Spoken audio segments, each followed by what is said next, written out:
ගොඩක් ආදරෙන් ඔයාලා අපේ channel එකට පිළිගන්නවා. අද කියලා දෙන්නේ අසමෝදගම් කොළ සම්බෝලයක් හදාගන්න විදිය.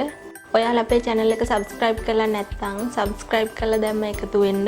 ඒ වගේම රසවත් අදහසක් අපිට පහලින් comment කරන්න. එහෙනම් අපි බලමු කොහොමද හදාගන්නේ කියලා. අසමෝදගම් කොළ මේ විදියට හොඳට හොදලා වතුර බේරගත්තට පස්සේ අරන් තියනවා. ඊට පස්සේ පොල් අරන් තියනවා හොඳ සුදු පොල් වලින් පොල් අඩලක් විතර. ඊට පස්සේ රතු ලුණු ගෙඩි 10ක් විතර අරන් තියෙනවා. කොච්චි කරලක් කපලා අරන් තියෙනවා. දෙහි ඇඹුල් අරන් තියෙනවා. ඊට පස්සේ තක්කාලි ගෙඩියකුත් හීංගෙන් කපලා අරන් තියෙනවා. ඊට පස්සේ ගම්මිරිස් කුඩු ලුණු කුඩු රස අනුව දාගන්න ඕන. ඔය ටික තමයි ඕන. ඔයාලට පුළුවන් උම්බලකට එකතු කරගන්න. මම අද උම්බලකට එකතු කරන්නේ නැහැ. හැබැයි එකතු කරොත් තවත් රසවත් වෙනවා. අපි මේ කොළ ටික මුලින්ම කපා ගමු.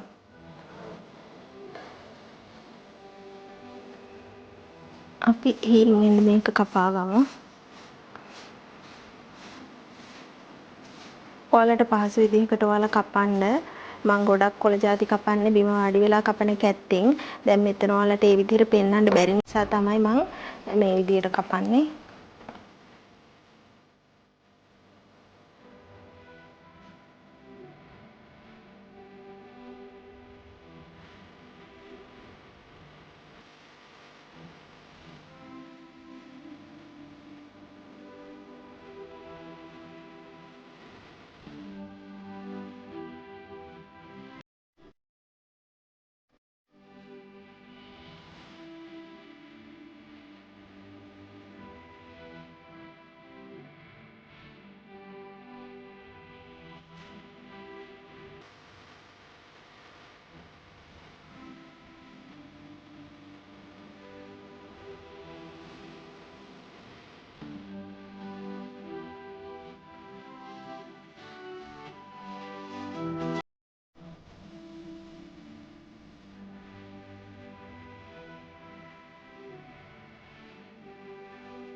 මේ සේරම කොළ ටික කපාගෙන තියෙන්නේ.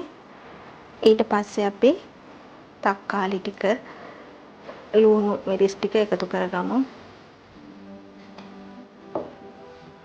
ඊට පස්සේ පොල් අපි මේ ඔක්කොම එකවර දාන්න ඕනේ නැහැ. මේ විදියට ඇති වෙයි කියලා හිතෙන කොළවල හැටියට චුට්ටක් දාන්න ඕනේ. ඊට පස්සේ ලුණු කුඩු දාන්න ඕනේ. ගම්මිරිස් කුඩුත් පොඩ්ඩක් එකතු කරගන්න ඕනේ. ඊගාවට මේ දෙහි ඇඹුල් ටික ඒ ටිකත් මිරිකන්න ඕන. ඇට අයින් කරගෙන තමයි තියෙන්නේ. දෙහි කෑලි වල ඇට අයින් කරගෙන මේ විදිහට මිරික ගන්න ඕනේ.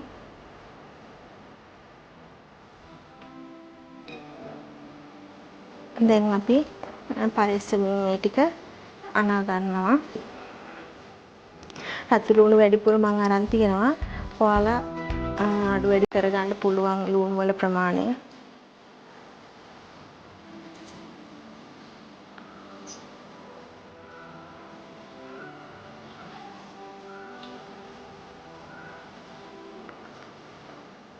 අසමෝදගම් කොළ රතු ලුණු කියන්නේ දෙකම ගොඩක් ඖෂධීය වටිනාකමක් තියෙන කෑම වර්ග දෙකක්.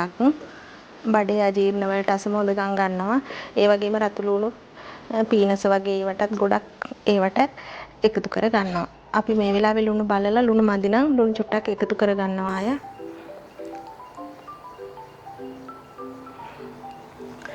මන් දාගත්ත ලුණු ටික ඇති. ඉතින් ඔන්න අපේ අසමෝදගම් සම්බෝලේ අපි හදාගෙන ඉවරයි. ඉතින් මේ වගේ අලුත් වීඩියෝ එකකින් ආයෙ හම්බ වෙමු.